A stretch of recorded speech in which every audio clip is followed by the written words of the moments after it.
Назгуль, Назгуль, вы, наверное, включите показ слайдов вот на самой презентации там с самого начала. Она вот нормально. Или с текущего слайда.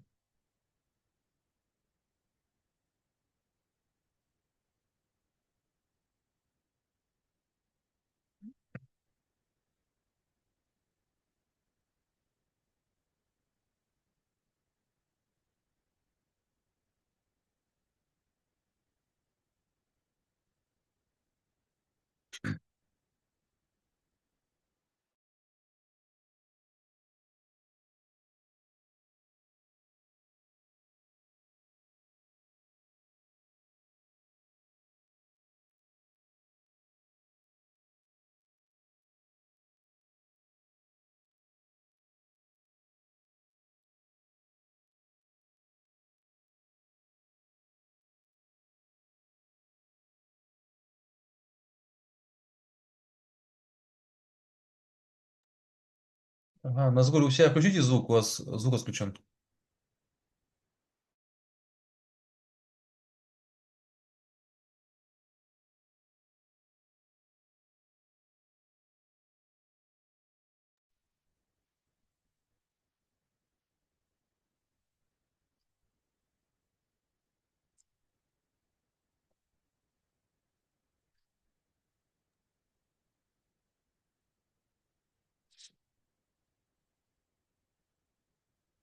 Открылась, да, презентация?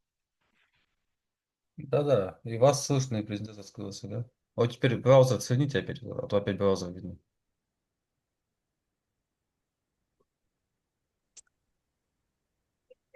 А,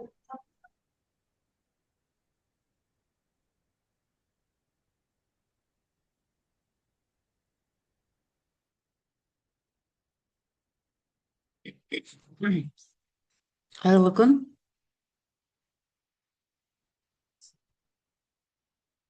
Барлығы жақсы естіле ма, көріне ма? Алмас па, иә, естіліп тұр, көрініп тұр. Естіліп тұр. Бар, көп емес. Жанат мырза, начать, да? Да-да, Назгуль, все начинайте, ага. Қайырлы күн, құрметті әріптестер. Бүгінгі семинарымыз тақырыбы оқитын ұлт жобасын іске асыру. Презентацияға көшпес бұрын қысқаша баяндамамен сіздерге осы жоба туралы кіріспе бөлімін айта кетейін. Жалпы оқитын ұлт жобасы не береді сіздерге? Сосын құрметті әріптестер, бір өтініш, қазірден белсенділік танытып, аяғына дейін назар салып тыңдап отырсаңыздар, өйткені семинардың аяқ жағында аздаған жаңағы түсініктеріңіз бойынша, өзіміздің тәжірибеміз бойынша пікір алмасып не жүргіземіз? Талқылау сәтін жүргіземіз. Сол себептен назар салып тыңдап отырсаңыздар. Кітап оқу процесі жеке тұлғаның және жалпы қоғамның дамуында маңызды рөл атқарады. Халқы белсенді оқитын ел көбінесе оқитын ұлт деп аталады. Мұндай ұлт мәдениеттің, білімнің және сыни ойлаудың жоғары деңгейімен ерекшеленеді. Сондықтан оқу мәдениетін дамыту қазіргі қоғамның маңызды міндеттерінің бірі болып саналады. Оқитын ұлт өздігінен қалыптаспайды. Бұл процесте отбасы, мектеп және мемлекет маңызды рөл атқарады. Отбасы қандай жағдайда көмектесе алады десек, отбасы баланың кітаппен танысатын бірінші орны. Яғни оқу мәдениеті отбасынан басталады. Егер ата-аналар оқыса және баланың кітапқа деген қызығушылығын оятса, ол жас кезінен бастап оқуды әдетке айналдырады. Осы сәттерді біз жіберіп алмауымыз керек. Дауыстап оқу, оқуды талқылау және үй кітапханасының болуы балаларға әдебиеттерді сүюге көмектеседі. Мектеп және ауылдық кітапханалар оқу мәдениетін қалыптастыруда да маңызды рөл атқарады. Мұғалімдер оқушыларды әлемдік және ұлттық әдебиет шығармаларымен таныстырса, ал мәтінді түсінуге және оқығанын талдауға да үйретеді. Мектеп бағдарламасының арқасында балалар жаңа авторлар мен әдебиет жанрларын ашады. Бұл жерде біз мектеп, отбасын не себептен айтып отырмыз? Өйткені кітап оқудың бірден бір бастауы отбасы және мектеп табалдырығы. Осы бала дүниеге келген сәттен бастап кітап оқуды ертерек бастағанымыз жөн. Өйткені тәрбие тал бесіктен демекші, сол фундаменті дейміз ғой, іргетасын сол баланың кішкентай кезінен бастап оқуға қалыптастыруымыз қажет. Сонымен қатар мемлекет қай жағынан көмектесе алады дейтін болсақ, олар әрине заманауи кітапханаларды құру, кітап жәрмеңкелерін, әдеби фестивальдар мен білім беру бағдарламаларын өткізу арқылы ұлтының оқу мәдениетінің дамуына қолдау көрсете алады. Заманауи технологиялар қазір енді былай қарасаңыздар, тек қана кітап оқу ол адам баласын шаршататын тәсіл. Көбінде жеңіл жолын іздеп жатады. Қысқа контент деген, сондай қысқа ақпараттарды көру өте адамның қабылдауына ыңғайлы болып кеткен. Сондықтан да жағдай жасау, оқуға тиімді жағдай жасау жаңағы заманауи тәсілдерге де байланысты болып келеді. Заманауи технологиялар оқуды танымал етуге де көмектеседі. Электрондық кітаптар, аудио кітаптар, мысалы кейбірлер көзбен оқып, парақтап оқығанды қаласа, ал кейбір адамдар құлағымен тыңдап солай қабылдай біледі. Әркімнің адам баласының қабылдауына байланысты болып келеді. Сонымен қатар онлайн кітапханалар әдебиеттерді адамдарға қолжетімді етеді және де уақытын үнемдейді.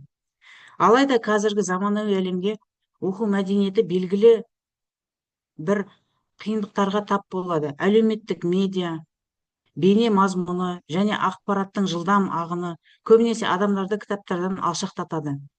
Көптеген адамдар терең оқудың орнына қысқа мәтіндер мен ойын сауықты қалайды. Дегенмен кітаптарға деген қызығушылық толығымен жойылған жоқ. Керісінше, жаңа оқу форматтары және адамдарды әдебиетке тартудың жаңа тәсілдері пайда болды. Осылайша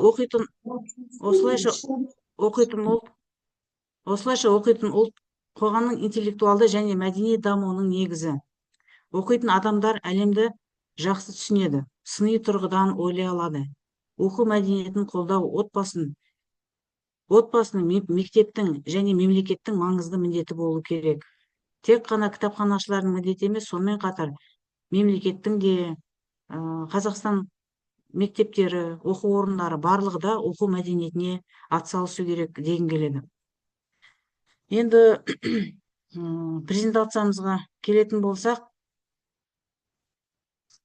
презентацияға назар аударыңыздар.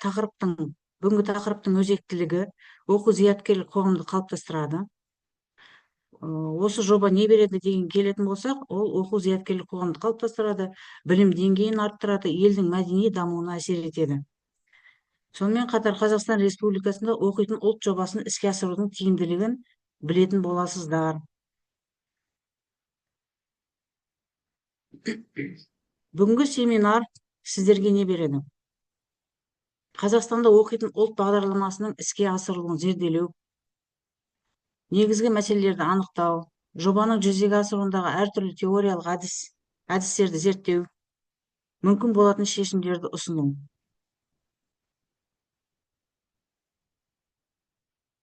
Оқитын ұлт жобасы ұғымына тоқтала кетсек, кітап оқитын ұлт жобасы Қазақстан Республикасы халқының арасында тұрақты оқу мәдениетін қалыптастыруға, сыни және талдамалық ойлауды дамытуға, сондай-ақ кітапты барлық жас және әлеуметтік топтар арасында білім көзі ретінде танымал етуге бағытталған ауқымды зияткерлік ағартушылық бастама. Жоба еліміздің рухани жаңаруы мен зияткерлік даму стратегиясының құрамдас бөлігі болып табылатын Қазақстан Извините, что? Сұрақ қойдыңыздар ма? Жоба Нет, еліміздің рухани жаңаруы мен зияткерлік даму стратегиясының құрамдас бөлігі болып табылатын Қазақстан Республикасының президенті Қасым-Жомарт Кемелұлы Тоқаевтың кітап оқитын ұлт тұжырымдамасы шеңберінде іске асырылуда. Яғни бұл жоба президенттің бастамасымен елімізде жүзеге аса бастады. Келесі слайдтарда білетін боламыз, қай біздің Қазақстанның өңірлері ең бірінші қолдаған. Жоба миссиясы елімізді әлемнің ең көп кітап оқитын 10 мемлекеттің тізіміне енгізу мақсатында Қазақстан азаматтарына бала кезінен бастап тұрақты кітап оқу әдетін қалыптастыру. Жобаның жалпы миссиясы. Бала кезден деп жаңа айта кеттім ғой.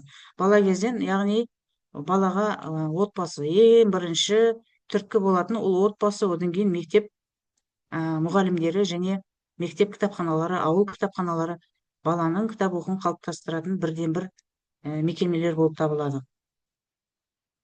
Оқитын ұлт жобасының мақсаттары мен міндеттері. Қазақстан халқы арасында кітап оқу мәдениетін дамытуға ықпал ету. Қазақстан халқы арасында.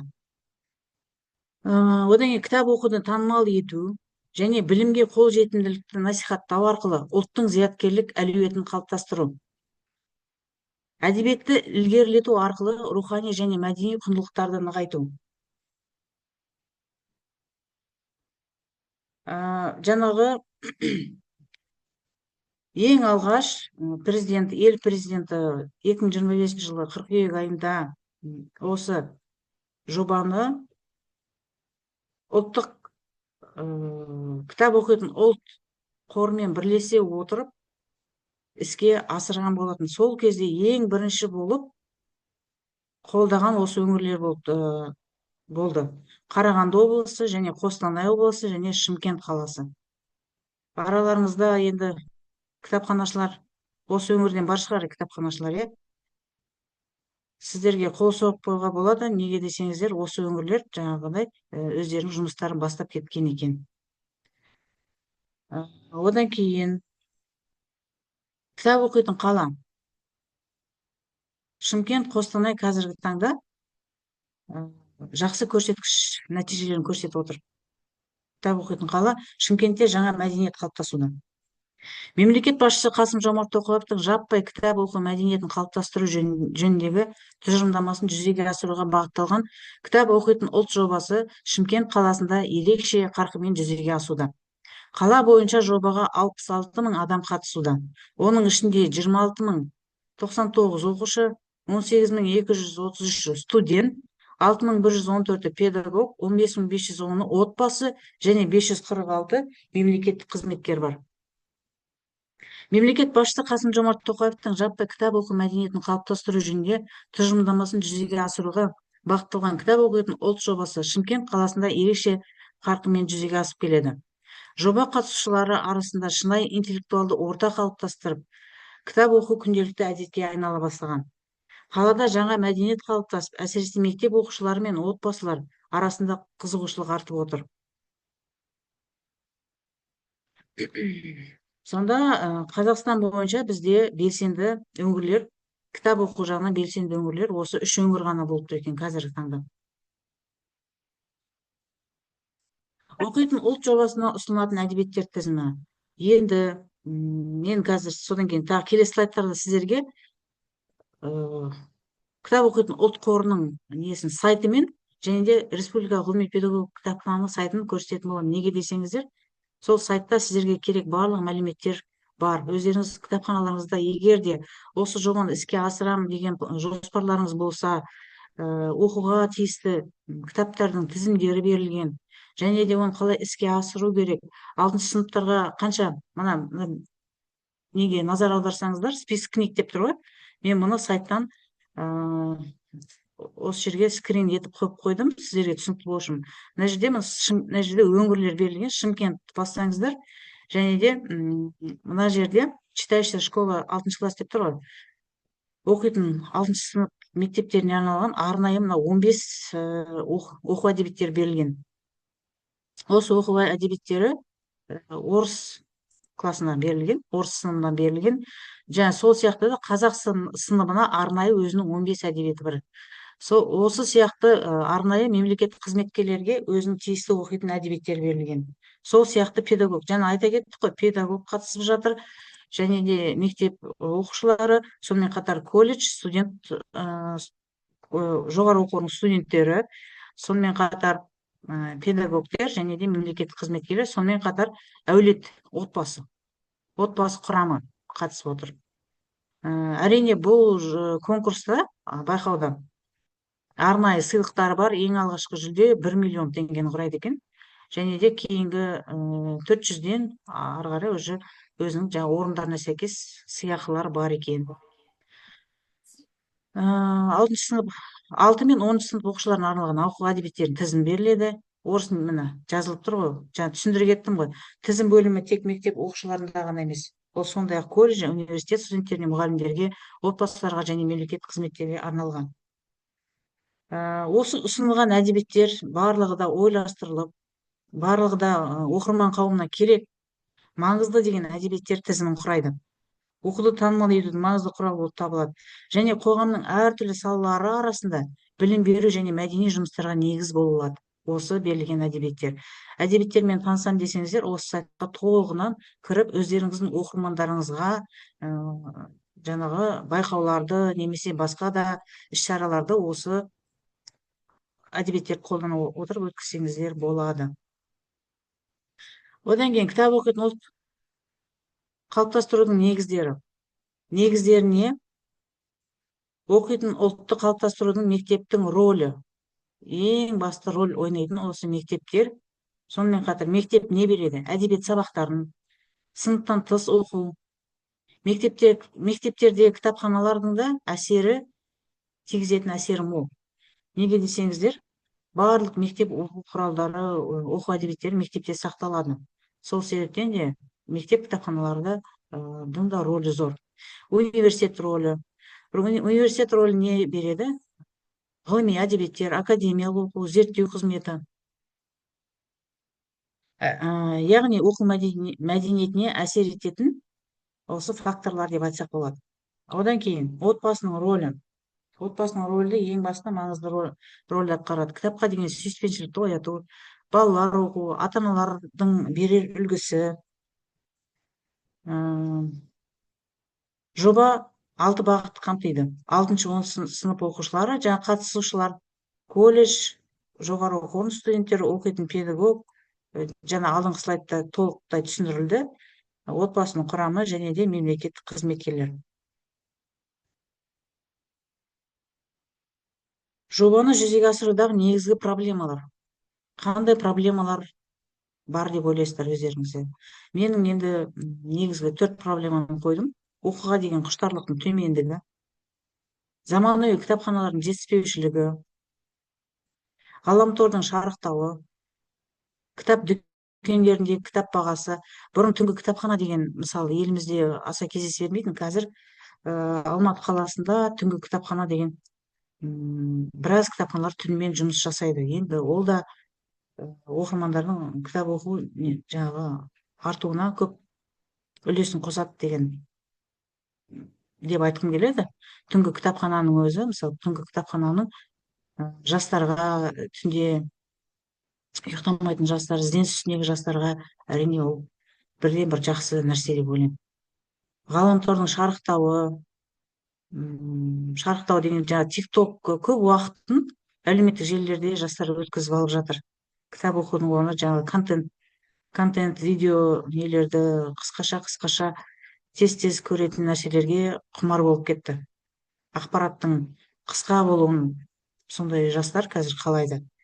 Ұзақ кітап оқыған жастар енді көбінде ғылым жолындағы немесе отбасына қалыптасып кеткен кітап оқуға бейімделген балалар ғана болмаса, көбінде қазір жастардың көпшілігі осы ғаламтордың шарықтауы бізде проблема болып отыр. Кітап дүкендеріне кітап бағасы, яғни қаладағы кітап дүкендеріне кіріп қалсаңыздар, бір кішкентай кітаптың өзі 5.000 теңге. Мысалы, ол қарапайым халықтың қалтасына, яғни кітаптың бағасы ауыр салмақ түсіріп отыр деп ойлаймын. Өйткені осы егер де оқитын ұлт қалыптастырамыз десек, кішкене де болса да жаңағы кітап нарығындағы кітаптардың бағасын ретке келтіргеніміз дұрыс шығар деп ойлаймын. Одан кейін Қазақстан мына жерде тақырыбын аударылмай кетті. Кешірім, бұл жерде өзім аудара салайын. Әлемдегі Қазақстан, әлемдегі ең кітап оқымайтын көрсеткіштерді көрсетеді екен. Рейтингі бойынша ең оқымайтын елге жатады екен. Неге десеңіздер, зерттеулерді мен осы зерттеулерді тауып алдым. CEO World Business басылымының сауалнамасына сәйкес 2024 жылы Қазақстан жалпы саны 6,5 миллион адамнан сұхбат алған. 102 мемлекет арасында тек 95 орынды иеленді. Қазақстан. Бұл қандай көрсеткіш деп ойлайсыздар? Әрине, адамның жүрегі ауыратын және де адам баласының, мысалы, енді естіген адам баласының жылағысы келетін көрсеткіш деп ойлаймын. Өйткені 102 мемлекеттің арасында 95 орынды біз оқымайтын мемлекеттің қатарында екенімізді осы зерттеулерден көруге болады. Орта есеппен бір жыл ішінде әрбір қазақстандық 3 кітап оқымаған. Барлығы 2,77 кітап. Қазақстан Республикасы Алжирдің арасында орналасқан, онда жылына орта есеппен Алжир мемлекетімен орта есеппен 2,83 кітап оқыды. Иракта да, Қазақстан Республикасында да орта есеппен 2,77 кітап оқыды. Сонымен қатар Қазақстан көршілес Орта Азия елдеріне жол берді. Олардың арасында Тәжікстан 4 кітап, одан кейін Қырғызстан 3,96 кітап және Түркменстан 3,18 кітап көш бастады. Өзбекстан рейтингте болмады, мүлде рейтингте жоқ. Ауғанстан да тек 2,56 кітап, Брунейде 2,59 кітап және Пакистанда 2,66 кітап. Ең аз кітап оқылды. Бұл жаңағы кітап оқымайтын елдердің қатары болса, ал Ресей 2024 жылы әр тұрғынға орташа есеппен 11 оқылған кітаппен топ 10-ға кірді. Ресей әлде қайда бізден алда. Бұл Қазақстан Республикасына қарағанда 1-4 есе көп. Ең көп оқитын елдер олар ақш, Америка Құрама Штаттары, Үндістан болды. Сәйкесінше 17 және 16 кітап. Одан кейін Ұлыбритания 15 кітап, Франция 14 кітап, Италия 13 кітап, Канада 12 кітап, Ресей, Австралия 10 кітап, Испания 9 кітап және Нидерланды 8 кітап болды. Сонымен ең кітап оқитын мемлекеттердің ең алдыңғы қатары ол ақш-пен және Еуропа болып отыр бүгінгі таңда. Ал біз 95 орынды иеленіп отырмыз. Әрбір қазақстандық кітап оқуға 65 сағат немесе аптасына 1 сағаттан астам уақыт жұмсаған. Аптасына 1 сағат уақыт жұмсаған екен. Салыстыру үшін Тәжікстанда 89 сағат, Қырғызстанда 87 сағат, Түркменстанда 74 сағат оқыды. Ауғанстан тұрғындары кітабы алуға ең аз уақыт жұмсады. Тек 58 сағат, Қазақстанға қарағанда жылына небәрі 7 сағатқа аз. Осындай зерттеулердің нәтижесінде біз еліміз кітап оқу жағынан ең төменгі елдердің қатарында қалып отырмыз. ақш-та ең көп оқитын елде әр тұрғын орта есеппен жылына 357 сағат кітап оқуға жұмсайды екен. Одан кейін Үндістан екен, ақш-тан кейін 352 сағат, Ұлыбритания, Франция, Италия. Қазақстан көршілес Ресейде кітап оқу жылына орта есеппен 223 сағат жұмсалады екен. Бұл Қазақстанға қарағанда 3-4 есе ұзағырақ. Барлық уақыттағы ең көп оқылатын кітаптар Библия және Құран болған. Сонымен қатар ең көп оқылатын кітаптар тізіміне Гарри Поттер кітаптар сериясы, Мао дәйек сөзі және Властелин сақиналардың әміршісі қазақша аударған сол Властелин колец деген бар ғой, цитаталар жинағы кірді. рейтингке сәйкес Гарри Поттер сериясындағы 7 кітапты игеру үшін орташа қазақстандыққа 2,5 жыл қажет болады екен. Бұл мынау оқылатын кітаптар, яғни өздеріңіз кітапханаларыңызда мен бір ұсыныс ретінде айта кетсем болады. Мысалға, оқырмандар арасында бір сауалнама жүргізіп, қандай кітаптар қызықтыратынын біліп алып, сосын кітап қорын жаңартуға да болады. Мысалы, қазір көп жастар Гарри Поттер дейді ғой. Жасөспірім жастар, подростықтар, иә. Гарри Поттер дейді. Сол сияқты психологиялық кітаптарды көбінде зерттеулер бойынша психологиялық кітаптар екен. Сондай сауалнаманы жүргізіп алып, әдебиеттердің жаңа сауалнамаға тізімін кіргізіп, кітапхана қорларыңызды анықтап алғандарыңыз дұрыс. Содан кейін жаңағындай заявка бересіздер әдебиеттерге. Кітапхана қорын жаңартып деген сияқты сондай осындай айтқым келеді. Мынау жаңағы сол көрсеткіш бойынша ranking KZ зерттеулері бойынша Афганистан төмен. Жалпы айтқанда сол Афганистан сол сондай мемлекеттердің қатарында екенбіз.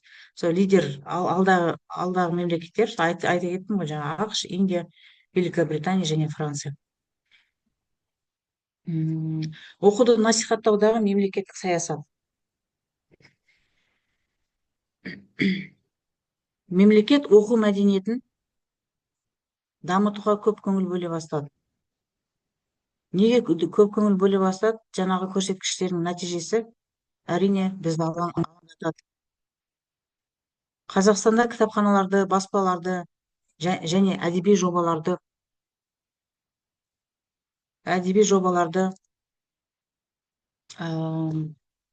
қолдаудың түрі бағдарламалы іске асырылуда.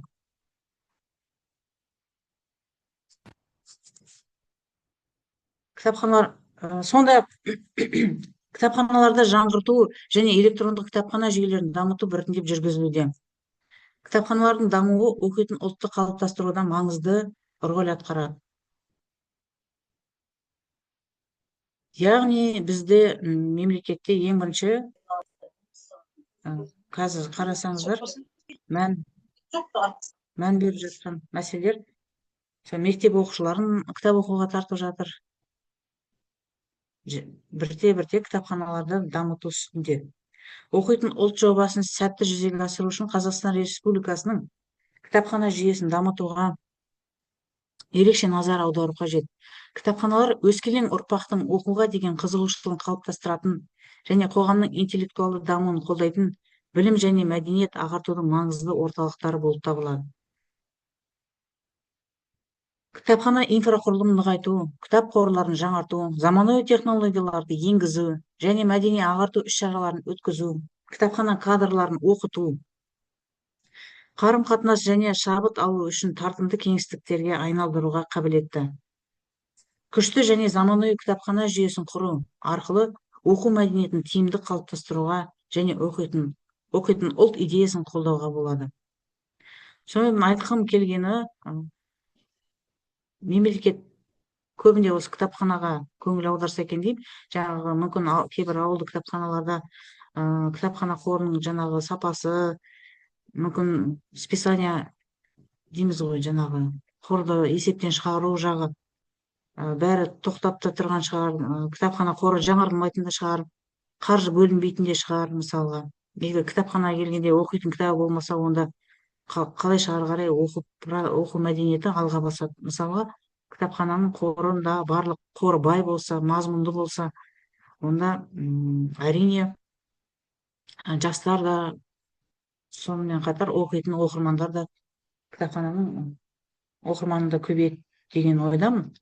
Сол себептен кітапхана қорына мән беру керек. Содан кейін қарап көріңіздер, жаңағындай тізім берілді ғой. Сол тізім сіздердің кітапханаларыңызда бар ма? Ары қарай сіздер жүзеге асыра аласыздар ма? Сол тізімдер болса, сол тізімдер арқылы ары қарай жобаны іске асыруға болады жастар арасында.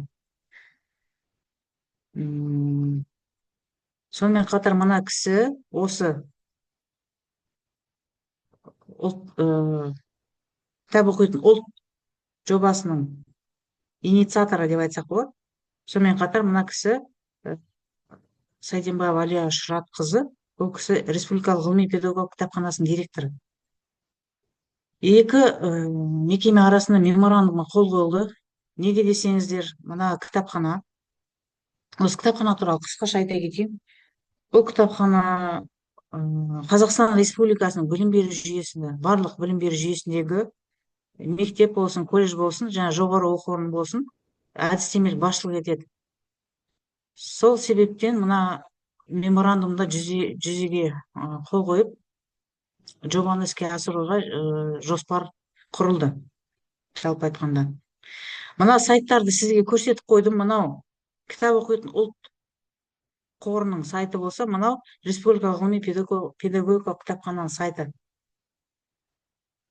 Осы сайтқа кіру арқылы көптеген ақпараттарды алуға болады. Жобаның мақсатымен, жаңағы әдебиеттердің тізімімен, қазіргі таңда қалай жүзеге асып жатыр, қай өңірлер бастап кетті деген сияқты, осы мен берген ақпаратты тағы да толықтай осы мына көрсетілген сайттан ала аласыздар. Ал мына сайттан не алуға болады десеңіздер, бұл жерден өздеріңізге қажетті жаңағы іс-шараны қалай ұйымдастыру керек деген көрсеткіштер, библиографиялық және әдістемелік көрсеткіштер осы сайттан көруге болады. Жаңа басқа да ақпараттарды алуға болады осы кітапхананың сайтынан.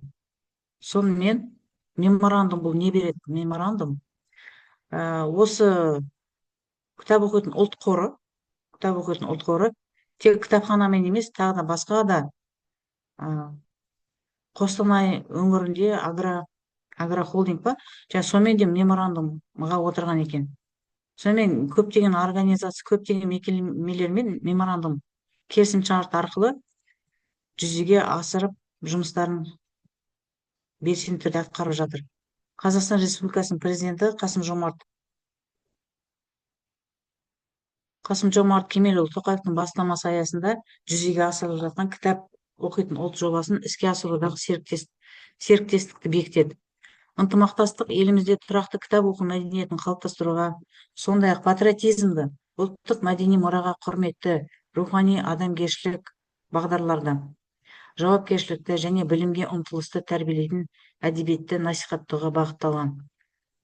Қол қойылған меморандум аясында тараптар рухани, мәдени және азаматтық құндылықтарды тәрбиелеуге бағытталған оқу ұсынылатын кітаптардың тізімдерін бірлесіп қалыптастыруға, жобаның іріктеу және қорытынды кезеңдеріне арналған сұрақтарды, эссе тақырыптарын және өзге конкурстық материалдарды бірлесіп әзірлеуге, сондай-ақ кітап оқуды дамыған және зияткер ұлттың негіздерінің бірі ретінде насихаттауға бағытталған бірлескен іс-шараларды, акцияларды және бастамаларды ұйымдастыруға келісті.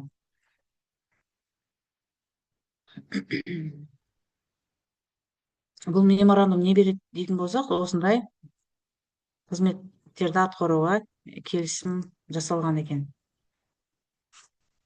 Бұл жобаның қандай үлес қосады, қандай маңыздылығы бар дейтін болсақ, жобаның оқытуды дамытуға қосатын үлесі, оның үлесі, осы сұраққа мен мына ақпараттарды қарай отырып, осы тақырыпқа материалдарды қарай отырып, осы жобаға қатысушылардың пікірлерін, отзывтар дейміз ғой, пікірлерін таптым. Осы пікірлерін сіздерге айтайын.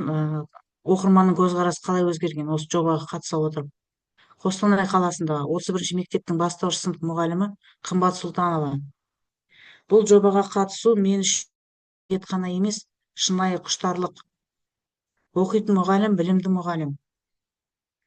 Жаңа әдістемелер мен психологиялық педагогикалық еңбектерді оқи отырып, сабақ беру сапасын арттырамыз. Мұғалімнің қолындағы кітап оқушылар үшін ең үздік үлгі әрі күшті мотивация. Қазір Орынша Қарабалинаның «Ұстаз бақыты» кітабын оқып жатырмын. Бұл шығарма ұстаздықтың рухани және практикалық қыр-сырын қайта ашқандай әсер қалдырады, деп өз пікірін білдірді. Бұл жобаға қатысушы. Сонымен қатар Ташенов университетінің 2-ші курс студенті Шымкент қаласында қатысушы Салтанат Азаматқызы былай дейді: жоба аясында ұсынылған әрбір кітап студенттер үшін берері мол. Қазақ әдебиетінің классикалық туындылары арқылы ұлт руханияты мен адамгершілік құндылықтарын терең түсіндім. мотивациялық шығармалар өз өзіңді дамытуға, уақытты тиімді пайдалануға және мақсатқа ұмтылуға үйретуде, деп өз пікірін қалдырыпты. Сонымен қатар оқушылар да өте керемет пікір жазған, мектеп оқушылары. Оның барлығын мына жерге сіздерге көрсету мүмкін емес, бірақ сондай қатысушылардың барлығы да әсер алу үстінде екен осы жоба басталғаннан бері.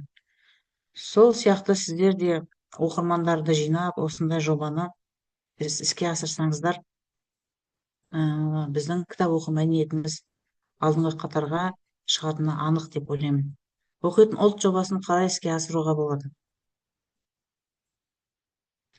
Оқитын ұлт жобасын кітапханашыларға арналған, әрине мынау кітапханалық. Біз алдыңғы сабақта көптеген іс-шаралардың түрлерін жаңа өткізу жолдарын, интерактивті формасын, дәстүрлі формасын барлығын айта кеттік қой.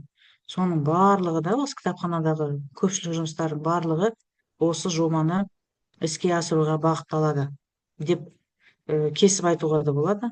Сол кітапханадағы барлық көпшілік жұмыстардың түрлері жобаны іске асыру болып табылады. Сол үшін кітапхана иеленіп отырған кітапханашылар іс-шараларыңыз көп болсын, оқырмандарды тарту мақсатында, яғни осы ұсынылған әдебиеттерді, осы жобаны ары қарай іске асыруда іс-шараны көбейту керек біз деп ойлаймын. Іс-шаралар өткізу, кітап көрмелерін, әдеби кештер мен жазушылармен кездесулер ұйымдастыру. Әдеби кештер, жазушылармен кездесуде енді ауылға жазушылардың көбісі бара қоймас, енді сол өңірден шыққан жазушылар болмаса, сол мен осы жаңағы кездесу кештеріне гибрид форматты ұсынған болатын, естеріңізде болса, жаңа онлайн мен офлайн.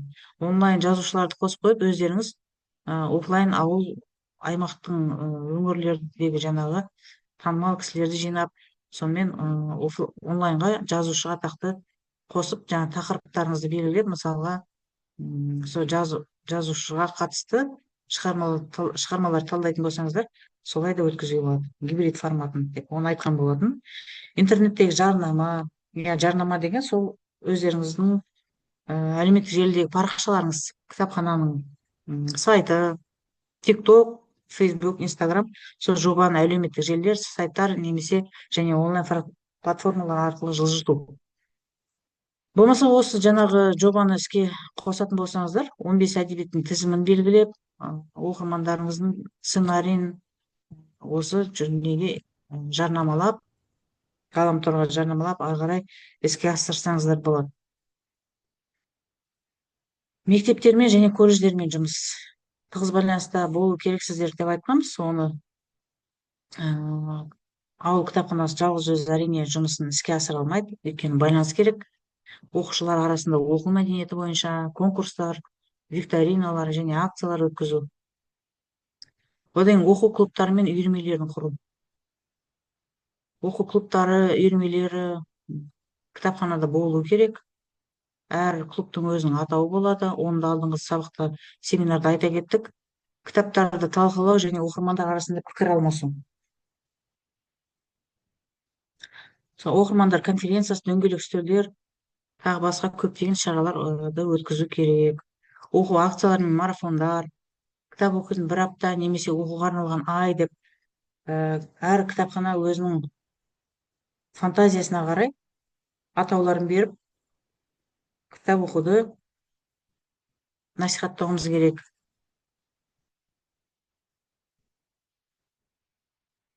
Енді осы жоба Аманат партиясының өңірлер әкімдіктерінің және бизнес серіктестерінің қолдауымен кітап оқитын ұлт читающая нация қоғамдық қоры жүзеге асырылуда. 2025 жылдың қыркүйегінде жоба Қарағанды, Қостанай облыстары мен Шымкентте пилоттық режимде басталды. Айттым ғой, ең алғаш негізі бұл ақпараттармен таныспай тұрғанда мен ойлап едім, осы Қарағанды, Қостанай, Шымкент қаласы керісінше оқу мәдениеті төмен болып осылардан басталды ма деп. Сөйтсем, бұл өңірлер керісінше бірден пилоттық режимде бастап, оған 189 мыңнан адам астам адам қатысуда дәл қазір. 2026 жылы 1 миллионнан астам қатысушыны қамти отырып, енді 2020 бұл жаңағы қордың жобасы, қордың жоспары 2026 жылы кітап оқитын ұлт қоры 2026 жылы 1 миллионнан астам қатысушыны қамти отырып, Қазақстанның барлық 20 өңіріне масштабтау жоспарлануда. Енді осы 3 өңірден кейін бірте-бірте басқа да өңірлерге жетеді дегенді айтып отыр. Сонымен басқа да өңірлер сол дайындық үстінде жүріңіздер, барлық Қазақстанға бұл жоба біртіндеп келеді, өз кезегімен жетеді. Сол себептен жобаларыңызды іске асыра берсеңіздер болады. Бүгінгі таңда кітапқа деген қызығушылықты сақтау, оқу мәдениетін қолдау өте маңызды. Технологияның дамуына қарамастан бұл кітап білім мен шабыттың ең сенімді көздерінің бірі болып қала береді. Оқырман әрқашан дамуға, жаңа идеяларға және жақсы болашаққа ұмтылады. Сондықтан әрқайсымыз оқитын ұлттың дамуына үлес қоса аламыз. Көбірек оқу кітаптармен бөлісу, кітапханаларды қолдау және басқаларды оқуға шабыттандыру. Өйткені елдің болашағы оның азаматтарының қаншалықты білімді және креативті болатынына байланысты. Кітап әрқашан білім мен мәдениет және даму жолында біздің адал серігіміз болып қала береді. Негізгі қорытындыларға келетін болсақ, еліміздің болашағы кітап беттерін парақтаудан басталады. Сол кітапханамызда үнсіз тұрған әдебиеттер дейміз ғой, жаңағы қозғалмай тұрған әдебиеттерімізді осы жоба арқылы ойлаймын, әрбір әдебиет оқырманның қолына жетіп, әрбір парақшасы ашылады деген үміттемін. Оқитын ұлт бұл болашағының дамуын ойлайтын, дамытатын және құратын ұлт. Кітаптар оқылатын жерде мемлекеттің интеллектісі, мәдениеті мен күші артады. Әрбір оқылған кітап адамды ақылды етеді, ал ұлтты күштірек етеді. Оқитын ұлт біздің қолымызда. Неге оқитын ұлт біздің қолымызда дедім? Өйткені біздер кітапханашылар бірден бір оқырманның жүрегіне кітап шығармаларды ұялататын сондай мамандардың біріміз. Сол себептен оқитын ұлт біздің қолымызда деп аяқтағым келді. Одан кейін әрекетке шақыру. Біз батыл және заманауи қадам жасауымыз қажет. Бұл сол өткендегі семинар бойынша да бұл ені ұранды қалдырдым. Сол батыл және заманауи қадам әрқашанда бізге керек. Одан кейін ел сауаттылығы үшін барымызды салуымыз қажет. Әрбір іс-шараға жауапкершілік таныту, жаңа инновациялармен өзгеру, жобаға атсалысу, көзі ашық қоғамды біріктіретін кеңістік құру. Біз қоғамдастықпен бірге жобаларды дамытамыз. Қоғамдық дегеніміз, яғни Қазақстандағы түрлі қоғамдық қорлар, сол ұлттық кітап оқитын ұлт өзде қоғамдық қор болып саналады. Сол қоғамдық қорлармен бірлесе отырып, осы жобаны ары қарай ілгерілетіп жүзеге асыруымыз қажет. Презентация бойынша осы, назарларыңызға рахмет. Енді осы бүгінгі семинар бойынша біраз сұрақтармен талқылай кетсек, соған да біраз уақыт бөліп. Неліктен? Бірінші сұрақ бойынша енді белсенділік танытып, өз пікірімізбен, тәжірибемізбен бөліскеніміз дұрыс шығар, иә? Тек тыңдап қана кетпей, сіздер де сөйлеп қалыңыздар, қандай не болып жатыр, қандай проблема, қалай шешуге болады деген сияқты түрлі сұрақтармен осы жерде ортаға ой салып көрсек. Неліктен қазіргі қоғамда оқуға деген қызығушылық төмендейді? Кітапханалар оқырмандарды, әсіресе жастарды қалай тарта алады? Электрондық кітаптар мен аудио кітаптар дәстүрлі қағаз кітаптарды алмастыра ала ма? Балалар мен жасөспірімдер арасында оқу мәдениетін дамытуда қандай әдістер тиімді? Мектептер, отбасылар мен кітапханалар оқитын ұлтты қалыптастыруда қандай роль атқарады? Оқуды танымал ету үшін қандай заманауи технологияларды қолдануға болады? Сіздің кітапханаңызда оқитын ұлт жобасы жүзеге асырыла ма? деген осындай кез келген ішінен өздеріңізге жақын сұрақтарды немесе басынан бастап осын сөйлеп ойларыңызды айтып көрсеңіздер.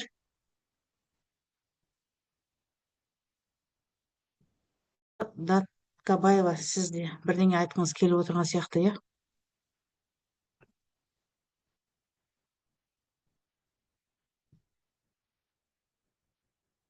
Құрметті тыңдаушылар, не тыңдадыңыздар? Әлде құры қосып қойып отырдыңыздар ма? Соны мен де білгім келеді. Не алдыңыздар бүгінгі айтылған нәрседен? Бірдеңе айтқаным түсініксіз болды ма? Саламатсыздар ма? Мектеп кітапханашы бірінші сұраққа қазір қоғамды оқу деген қызығушылық төмендейді. Өйткені қазір бәрі интернет болғасын барлық нені соның ішінен алады. Осында кітапханаға, например, біздің ауыл кішкентай ауылда алу, келу, іздеп ол нетілмейді. Өзіміз Түсінікті, сол интернет. тек қана мынау бір мероприятиямен қызығушылықпен шақырып балаларды солай ғана нетеміз, оқуға деген тартамын өзім кітапханама. Қазір барлығы не болғасын, интернет болғасын, содан іздейді да барлығы. Мүмкін үлкен елдерде, қалалық жерлерде барады.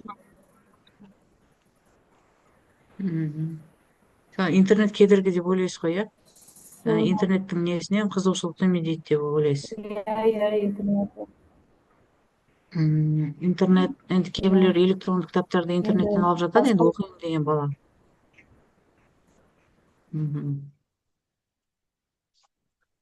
Мен мына жерде естіліп тұр ма?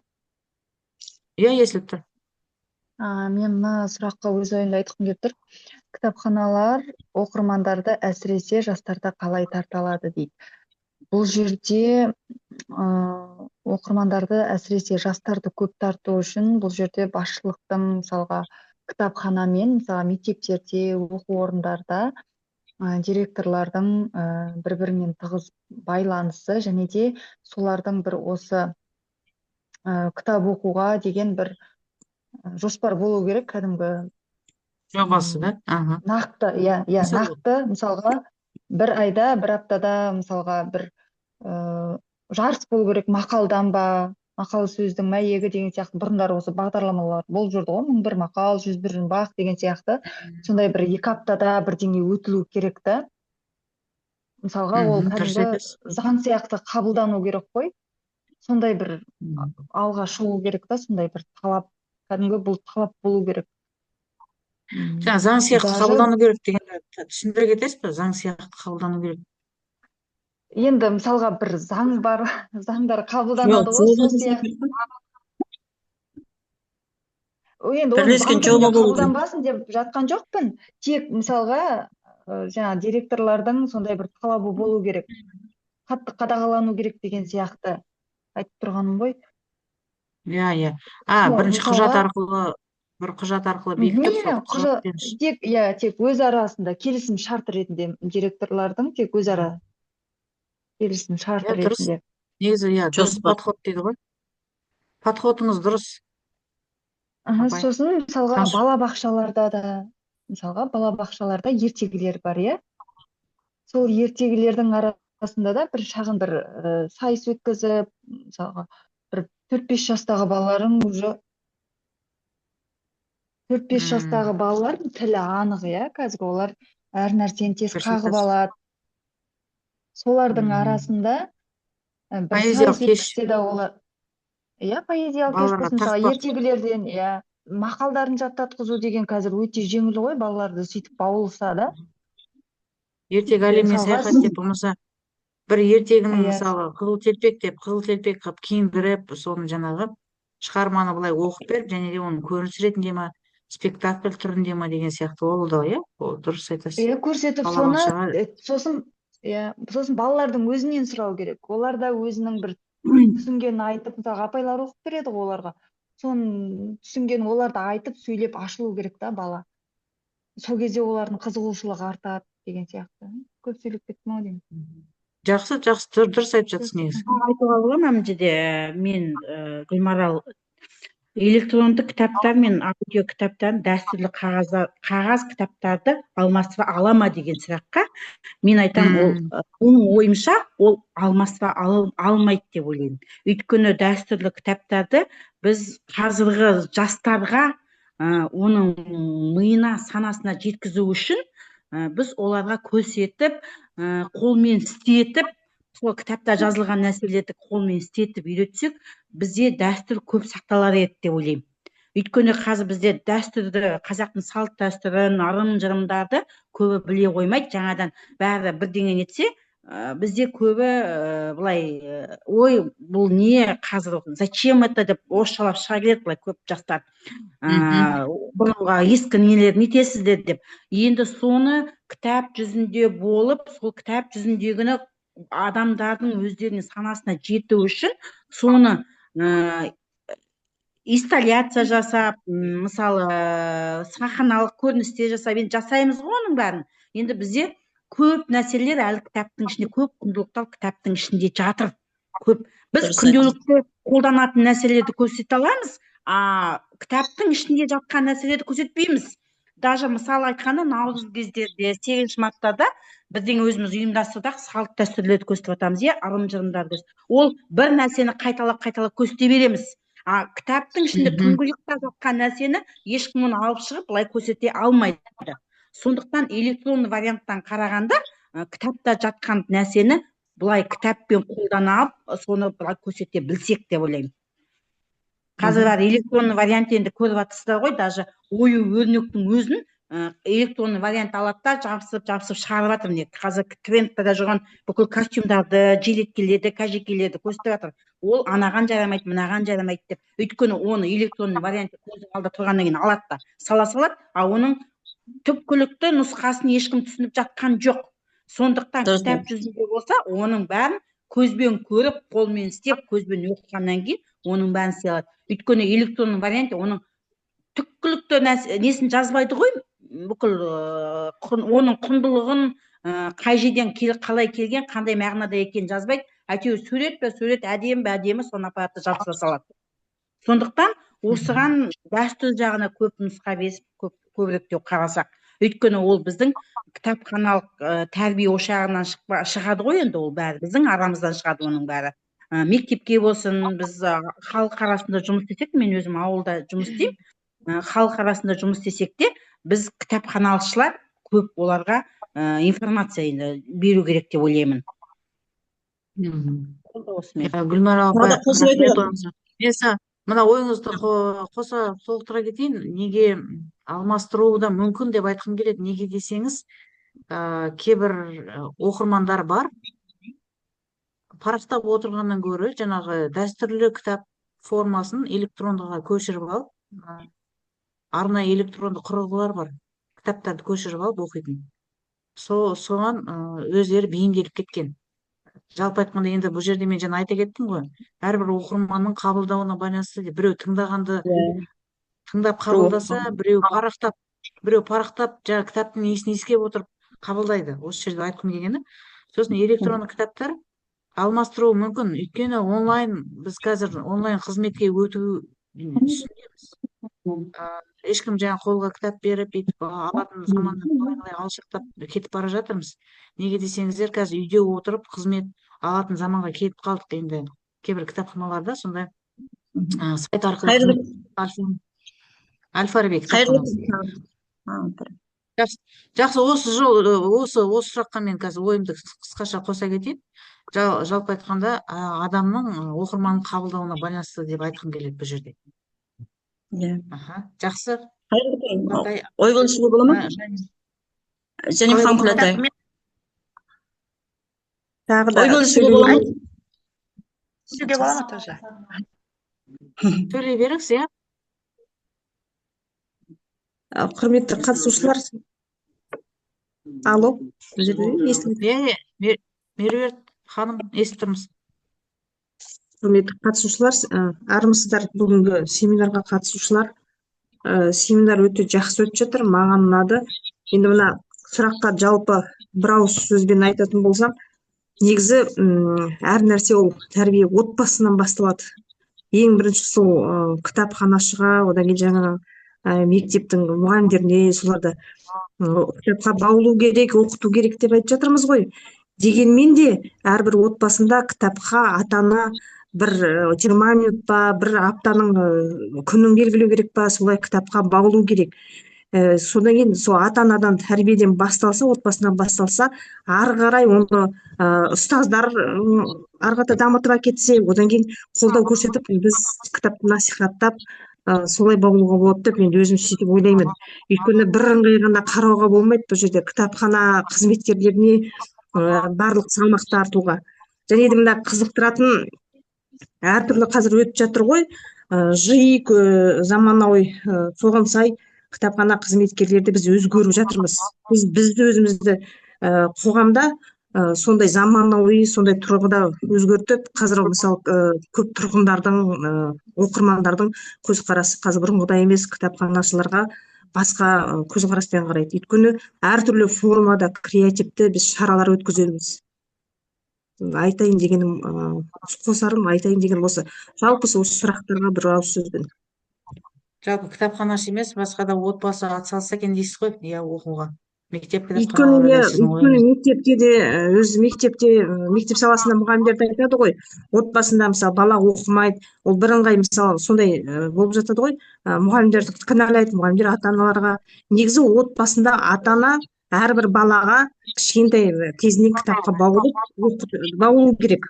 Ол бала содан қалыптасады, отбасынан қалыптасады. Қоса кетсек бола ма? Осы жерде айтайын дегенім. Таңшолпан апа айтыңыз. Аха. Динара ханым бір нәрсе айтқысы келіп отыр. Иә, мынау соңғы оқымайтын ұлт жобасы туралы айтқым келіп отыр. Мен өзім Қостанай облысы Әулиекөл ауданынанмын. Қазір бүгінгі таңда жобамен таныс. Таныспыз жобаға, иә, осы жоба сентябрь айынан бастап тіркеліп, соған кітапты оқып, 15 кітапты ол оқығаннан кейін өзің пікіріңді, мазмұныңды жазасың. Сол өте таңдалған кітаптар, керемет кітаптар, бұрын соңды өзі кітап оқыған жақсы көріп, бірақ ол кітаптардың бәрін оқымаппыз енді. Сол мотивация беретін кітаптар, балалар үшін тіптен керемет, онда керемет кітаптар таңдалған енді. Кейінірек те болашақта сондай қатысып жатсаңыздар, қатысуға кеңес беремін. Сосын осы уақытта кітаптар, сол 15 кітап енді кітапханада бола бермейді ғой, біз ауылдық кітапханада, ауылдық жерде тұрамыз. Сол кезде электронды түрде оқыған өте ыңғайлы. Электронды оқыған өте ыңғайлы. Қай жерден тоқтадың, сол жерден ары қарай жалғастырып оқи бересің. Сондай нелері бар, плюстері бар дейді ғой, айтқым келген сол. Қатысып жатырмыз. Білмеймін, көремін. Қостанай өңірінің ауылдық кітапханасы, сізде? Әулиекөл ауданы Құсмұрын ауылынанбыз, ауылдық кітапханасынан. Иә, дұрыс айтасыз, әрбір мысалға жаңағы талаптар бар ғой. Сынып оқушысына өзіне арнайы тізім құрылған, және де мұғалімге қатысты арнайы өзіне тізім құрылған, әдебиеттер тізімі. Сонымен қатар жаңағы отбасы әулетіне арнайы тізім, отбасылар да қатысып жатыр ғой. Одан кейін мемлекеттік қызметкерлер де қатысып жатыр. Госслужащий дейміз ғой. Оларға өзіне арнайы тізім, әдебиеттер құрылған. Дәулет болып қатысып жатырмыз енді. Кітаптар таңдалған. Айта кетеді. Жоба енді белсенділікпен басталып жатыр. Басқа да өңірлерге бұйырса жетеді. Сол себептен кітапханашылар не дейді? Хабардар болып, дайын отырыңыздар, немесе де іске бастамаған болсаңыздар осы жобаны бастап кірісе берсеңіздер болады. Енді мен бүгін берген ақпаратым толықтай енді жоба туралы түсіндірмесін берген шығар деп ойлаймын. Жоба туралы толықтай түсіндірген. Сәлеметсіздер ме? Естіле ме екен? Естіліп тұр, жақсы. Абай атындағы Қарағанды облыстық балалар кітапханасы мен оқитын ұлт жобасы аясында жақсы әңгіме болып жатыр. Үлкен рахмет, қатысушылардан қойып тыңдап отыр. Біздің енді Қарағанды өңірі, жаңа Қарағанды, Қостанай, мынау енді орыс ұлтының көп тұрады, сондықтан бұл жоба ары қаратай жүзеге аспай ма деген сұрақ айтайын деймін. Бізде жақсы, біз Абай атындағы Қарағанды облыстық балалар кітапханасы, жалпы бұл Қарағанды көлемінде 4 кітапхана бар. Енді Жайық Бектұров атындағы кітапхана бар жасөспірімдер, соң Гоголь атындағы Әмбебап ғылыми кітапханасы бар, оңай көздері нашар көретін зағип жандарға арналған кітапхана бар. Біздің кітапхана мына қаланың ортасында орналасқан. Біз мына оқитын жыл жобасы аясында кең көлемде жұмыс жүзеге асырып жатырмыз. Кітапхананың кіреберісінде үлкен осы жаңағы сіз көрсеткен тізім бойынша әдебиеттермен жабдықталған кітап көрмесін ұйымдастырып қойдық. Ол орыс тілінде де бар, қазақ тілінде де әдебиеттер бар. Енді мен мына басқа өңірлер енді қосылады ғой, соларға айтайын дегенім, біз осы жоба аясында қыркүйек айынан бастап біршама кітаптарды жеке талдау өткізіп жатырмыз. Енді мүмкіншіліктеріңіз болса, қаржылыққа байланысты ғой, мына Ұларбек Нұрғалымұлының Даяғашы кітабын талдау мақсатында ол кісіні өз тікелей біздің кітапханаға келіп, жазушымен кездесу өткізді. Көптеген оқырмандар қатысты, өте жақсы шығармашылық кеш болды. Енді сіздер де алдағы уақытта осындай мүмкіншілікті пайдаланып, сол жазушыларды шақырсаңыздар, негізінде біздің балалармен енді жасөспірімдердің де ойында болатын шығар, жазушы, ақындар тек қана өмірде жоқ деп ойлайды. Бізде тірідей жазушымен кездескен өте көп әсер қалдырды деген өзім ойдамын. Соңғы мен Назгүл ханым сізден сұрайын деймін, бұл жоба әлі де жалғасын таба ма? Ұзақ мерзімді жоба ма? Соны білейін деген. Негізінде жаңа әріптестерім айтып жатыр ғой, мектеп жасынан бастап баулу керек дейді. Бірақ та бұл жоба 6-шы сыныптың оқушыларынан бастап жаңағы кітап оқитын мектеп, кітап оқитын колледж, соңы жоғарғы сыныптың студенттер, жаңа мемлекеттік қызметкерлер, отбасымен оқу деп өз бірнеше салаға бөліпті, бөлімге. Сол бойынша оқып жатыр. Енді біз кітап оқитын мектеп жобасының аясына кіріп тұрмыз. Соның ішінде колледждерге де барып кітаптарды жаңа оқып талдап жатырмыз. Өте жақсы, оқырманның сұрасы. Мүмкін мана жүлдеге байланысты ма? Сондықтан ынталандыру ғой, енді бір негізі адам қатысқаннан кейін бұл осы жобадан бір қағаз болса да алғысы келеді. Сондықтан өте жақсы пікірдеміз. Талай кітапты өзімізде оқыдық оқырмандармен бірге. Өте жақсы. Енді қазіргі таңда бұл кітапты оқығаннан кейін сөйлей де білу керек қой. Әр кітапты жаңа электронды нұсқа ма, әлде қағаз нұсқасы кітаптың тиімді ме деп жатырмыз. Енді екі жағы да тиімді. Жаңа бір әріптесім айтып жатыр, кейбір кітаптар жетіспейді дейді. Оларға мысалы сіздер электронды нұсқасын жіберсек, сол бойынша оқыса, олар сөйтіп, сол бір-бірімізбен тығыз байланыста болсақ деген ойдамын. Рахмет сіздерге. Керемет, апай, рахмет. Ұсынысыңыз керемет. Алқатай атым, Абай атындағы Қарағанды облысы. Сұрағыңызға жауап беріп өтейін. Жаңа жоба жалғасын таба ма дедіңіз ғой. Әрине, бұл енді 25 жылы қыркүйек айында басталған жоба ғой. Енді жаңа басталған өңірлерде өзінің несін, жаңа жобаның қорытындысы аяғына жетіп қалған сияқты. Өйткені неге? Ақпан айында марапаттайды деген. Білмеймін, енді ақпан айы бітті ғой уже. Иә. Сол жаңағы жюри мүшелері дейді ғой, сол несін апелляция дегені бар екен. Енді конкурс жаңағы сыйақы жүрген екен, барлығы да қарастырылып жатқан сияқты, бірақ аяғына жетіп қалған сияқты сол Қарағанды, Қостанай, Шымкент қаласының өңірлері. Ал енді басқа өңірлерге жететін болғандықтан бұл әлі де 1 жылға жалғаса ма, әлде 2 жылға жалғаса ма, мен айта алмаймын. Өйткені барлық өңірлерді қамтитын жоспары бар. Сол себептен бұл әлі де мүмкін біз әлі оқитын, ең үздік оқитын елдің қатарына кірмейінше жалғасын таба бере ма, жүре беретін шығар деп ойлаймын. Өйткені біз 102 елдің арасынан 95-ші орынды алып отыр екенбіз. Сол себептен өте керекті жоба деп ойлаймын, қажетті жоба деп ойлаймын. Тағы да ой қосатын әріптестер болса? Мен тағы айтайын дегенім, жаңағы кітап оқыту ғой біздің мақсат. Кітапты оқу керек. Әсіресе бұл жерде кітап оқуға жол ашатын мүмкіндік ауылды жерлерде өте тиімді. Өйткені себебі ауылда балалар сабақтан кейін баратын ешқандай үйірмелер жоқ. Мысалға, бар ғой қалада көп енді қазір. Қаладағы балалар ата аналар апара алмайды өздері, мысалға, өздері жұмыста деген сияқты енді. Сол жерде енді ауылда ұйымдастырылса, мысалға бізде Қостанай облысында әдемі жоба бар, иә, оқы және жең деген. Сол сияқты бір Оқу жобаны және не дейсіз? алып, Оқу және оқы және жең деген жоба бар. Тек Қостанай оқу облысында ғана және өтеді, облысы бойынша. Қостанай облысы оқу бойынша және ғана өтеді. Бұл жылда уже қазір 4-ші ма 5-ші кезеңі өтті.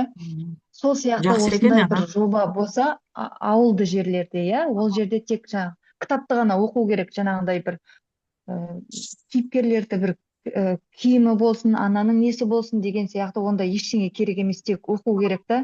Өйткені себебі ата ана бала соны іздеп кетеді да, жаңағы оқуға деген зейіні уже басқаға кетіп қалады. Киім іздеуім керек, андай киюім керек деген сияқты. Тек мақсат оқу керек, осы талаптарды орындау керек. Енді ол кітапты бір оқығаннан кейін оған жаңағы бір сыйлығын, жаңағы марапаттау қағазын дайындаса, соны ауылды жерлерде сондайды көп ұйымдастырылса. Енді жаңа айтып жатыр ғой, ата ананың үйден басталу керек деп, иә, ол қазығы үйде қаланғанмен байланыс болу керек та. Бұл жерде енді қазір қоғамда байланыс аз болып тұр да бізде, ата анамен жаңағы ұстаздың болсын, кітапханашының байланысы болсын деген сияқты, сондай қарым-қатынас аз. Сосын жаңағы ұйымдастырған кезінде бізде жаңағы көптеп жаңағы ертегіні соны кейіптеп көрсету керек деп айтады. Тек соны ауызша жай көрсетсе болды, жеткілікті. Жаңағыдай киім киіп керек емес. Өйткені сол киімге уақыттар кетеді. Өйткені қазір уақыт тапшы ғой бізде көп жағдайда. Түсінікті, түсіндім сізді. Енді бірақ та былай қарасаңыз, кейбір балаларға, сондай актерлік шеберлігі бар балаларға, Иә, ол да қызықтырақ былай қарасаңыз. иә. Тек жаңа ауылды жерде деп жатқаным ғой. Оны Костюмге да сосын бәріне мынаны да уақыт кетеді. қатар алып жаңағы жүр. недесін. Ол да болу дұрыс, актерлік шебер. Ол да болу керек. Мынау да қалыс қалмау керек та. Бізде көбіне жаңағы нелер алдыға шығып кеткен да. Кешірім сұраймын. Ауылды жерлерде дейсіз, мне кажется, наоборот, ауылды жерлерде сондай немен олар жақсы, например, кітапханада кейіпкер бір кітапты ертегіні алып, соның киімін бәрін етіп жақсы, наоборот, балаларды жақсы тартамыз біз. Енді ол жерде жаңа бір апайымыз айта кетті, балабақшамен қарым-қатынасын орнатып, сол балалардың деңгейінде дәстүр керек деп. Сол балалардың деңгейінде жаңағы бір жағынан біреу бір абзацын оқып, одан кейін ар жағында жартысын кейіпкермен көрсете ма дегендей, сон екеуін байланыстыра отырса, онда тіпті жақсы болады. Сонда қабылдау тез болады деген ғой, тез қабылдайды бала. Тек бір оқуға ғана шектелсе, енді жас ерекшелігін ескереміз ғой. Балабақшаның баласына әрине жаңағыдай қуыршақтармен, сондай киім үлгісімен түсіндіріп жатса, ертегіні ашып жатсақ, ол меніңше артық болмайды деп ойлаймын. Өйткені балаға біз жеткізуіміз керек, қандай да әдіспен болсын. Ойын түрінде ме, әлде актерлық шеберлікпен бе деген сияқты. Ең бастысы қабылдауы және алып кетуі ғой. Енді жаңағы кісі апайдың айтуы бойынша костюмге уақыт кетеді деп жатсыз ғой, иә? Мүмкін ол да бір жағынан. Бірақ ең бастысы жеткізе білу, жалпы айтқанда шығарманы ашу, балаға қызығушылық ояту ғой. Қандай мақсатпен, қандай жолмен болса да. Уважаемые участники, к сожалению, наше время уже все вышло. Сейчас через 10 минут у нас будет русская группа уже. Всем большое спасибо. Ссылку на завтра скину чуть попозже. Завтра у нас последний теоретический день. Сау болыңыз. Құрметті